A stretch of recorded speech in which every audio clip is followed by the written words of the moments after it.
11 ವರ್ಷಕ್ಕೊಂದ್ಸರಿ ನಮ್ಮ ಮನೆ ದೇವರು ರಾಮೇಶ್ವರ ತಾವರೆಕೆರೆ ದೇವಸ್ಥಾನದಲ್ಲಿ ದೊಡ್ಡ ಜಾತ್ರೆ ನಡೀತದೆ. 11 ವರ್ಷಕ್ಕೊಂದ್ಸರಿ ಊರಿನ ಜನಗಳು ಎಲ್ಲ ಸೇರಿಕೊಂಡು ಈ ಥರ ಮಾಡಬೇಕು, ಎತ್ತು ಬಂದಾಗ ಎಲ್ಲರೂ ಕಳಸ ಎತ್ತಬೇಕು, ಎಲ್ಲ ಮಾಡಬೇಕು, ತೆಂಗಿನಕಾಯಿ ಓಡಿಸ್ಬೇಕಂತ ಊರಿನ ಗ್ರಾಮಸ್ಥರು ಎಲ್ಲರೂ ಹೇಳಿದ್ದಾರೆ. ಅದರಿಂದ ನಮಗೆ ಸಹಕಾರ ಕೊಟ್ಟವರು ತುಂಬ ಚೆನ್ನಾಗಿ ಕೊಟ್ಟಿದ್ದಾರೆ. ಊರವರು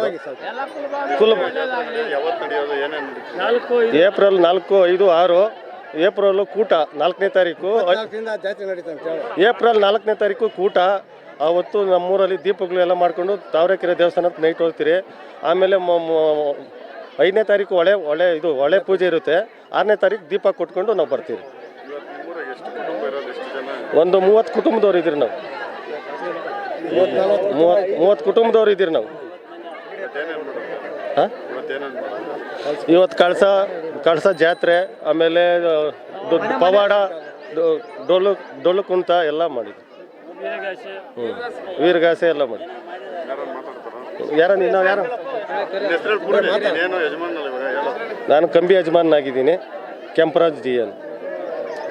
ವಿಶೇಷವಾಗಿ ನಾವು ನಂಜಪ್ಪ ಅಂತ, ದೊಡ್ಡ ನಂಜಪ್ಪ ಅಂತ. ಮತ್ತು ಇದು 11 ವರ್ಷಕ್ಕೊಂದು ಜಾತ್ರೆ ನಡೀತದೆ. ಫಸ್ಟ್ ಬಿದ್ರಳ್ಳಿ ಬಚ್ಚೇದೇವರು, ಆಮೇಲೆ ವಾರ್ಷದ ರಾಮೇದೇವರು, ಅಪ್ಸಂದ್ರ ಬಚ್ಚೇದೇವರು, ಎಲ್ಲ ಬಾಳ್ಮಕ್ಕಳಲ್ಲಿ ಒದಲೇದೇವರು, ರಾಮೇದೇವರು, ತಾವರೆಕೆರೆ ರಾಮೇದೇವರು, ಆಮೇಲೆ ಸಿದ್ದೇದೇವರು. ಈ 6 ದೇವರುಗಳನ್ನು 11 ವರ್ಷಕ್ಕೊಂದ್ಸರಿ ದೊಡ್ಡ ಜಾತ್ರೆ ನಡೀತದೆ. 23ರಿಂದ ಒಳ್ಳೆ ಆಡ್ತದೆ. ತಿರ್ಗಾ ನಮ್ಮದು ಏಪ್ರಿಲ್ 4ರಲ್ಲಿ 4, 5, 6 ಒಳ್ಳೆ ಪೂಜೆ ಎಲ್ಲ ನಡೀತದೆ. ದೊಡ್ಡ ಜಾತ್ರೆ ನಡೀತದೆ ತಾವರೆಕೆರೆ ಗ್ರಾಮದಲ್ಲಿ ಅಂತ ಹೇಳಿ ಬಸವರಾಜಣ್ಣವ್ರಿಗೆ, ಬೈತಿ ಸುರೇಶ್ಗೆ ಮತ್ತು ಅದರ ಕಮಿಟಿ ಆ ಸದಸ್ಯರಿಗೂ ಎಲ್ಲರಿಗೂ ಎಲ್ಲ ನಮ್ಮ ಯಾವ್ದು ಕೂಟಸ್ಥರು ಸದಸ್ಯರಿಗೆಲ್ಲ ಅಂತ ಒಳ್ಳೆಯದಾಗಲಿ. ಗಡಿಗೇನಲ್ಲಿ ನಮ್ಮ 11 ವರ್ಷಕ್ಕೊಂದ್ಸರಿ ಜಾತ್ರೆಗಳಾಗೋದು. ನಮ್ಮದು ಜಾತ್ರೆ ಆಗ್ತದೆ. ಇಲ್ಲಿ ಒದ್ಲೆ ರಾಮೇದೇವರು, ರಾಮೇಶ್ವರ, ಬತ್ತೇದವರು 3 ಜನ ಸೇರಿ ವಿಜೃಂಭಣೆಯಿಂದ ಈ ಕಾರ್ಯಕ್ರಮವನ್ನು ಮಾಡ್ತಾಯಿದ್ದೀವಿ. ಇಲ್ಲಿ ಡೊಳ್ಳು ಕುಣಿತ, ಕಾಲಾಟಗಾರರು ಮತ್ತು ಲಿಂಗದೀರು, ಪವಾಡ ಎಲ್ಲ ನಡೆಸಿದ್ವಿ. ಮತ್ತು ಪಾನಕ ಪನ್ನೀರು ಇದೆ. ಮತ್ತು ಕೂಟ 4ನೇ ತಾರೀಕು ನಮ್ಮದು ದೇವ್ರದ್ದು ಕೂಟವಾಯ್ತೆ. 5ನೇ ತಾರೀಕು ಹೊಳೆ, 6ನೇ ತಾರೀಕು ಸೋಮವಾರ ಬೆಳಗ್ಗೆ ದೀಪ ತಗೊಂಡು ತಮ್ಮ ಮನೆಗಳಿಗೆ ತಾವು ತೆರಳ್ತೀವಿ. ನನ್ನ ಹೆಸರು ತಿಮ್ಮಣ್ಣ.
ಜೈ